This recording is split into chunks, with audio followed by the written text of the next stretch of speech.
আমি কিছু বলি হচ্ছে যে তোমরা জোরে মারবে না। হচ্ছে যে খেলা আমরা শিখে নেব, ঠিক একবারে যে আমরা শিখে ফেলছি। সুশৃঙ্খল করে খেলা চেষ্টা করবা, সুশৃঙ্খলভাবে খেলার চেষ্টা করবা। সুশৃঙ্খল করে খেললে এটা তোমাদের চলে যাবে কি পয়েন্টটা। অর্থাৎ শিখতে আসছি আমরা সুশৃঙ্খল করে খেললে তুমি লাভবান হবা, তুমি ভবিষ্যতে তুমি আরো সামনের দিকে আগে যেতে পারবা যদি সুশৃঙ্খল করে খেলো। জোরে ওদিক ওদিক বল মারি নষ্ট না করে টাইম পাস গোল দিবা। আর কিভাবে পাস দিয়ে খেলবা, একজন একজনের সাথে পাস দিয়ে খেলবা, ঠিক আছে? কেউ কাউকে যে গুম করে মারি যে আঘাত করবে ওইটা নয়।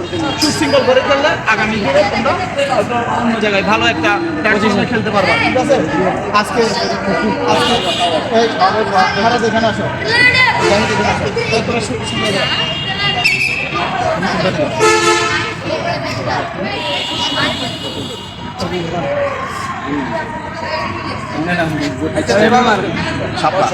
বললাম চুপ করি না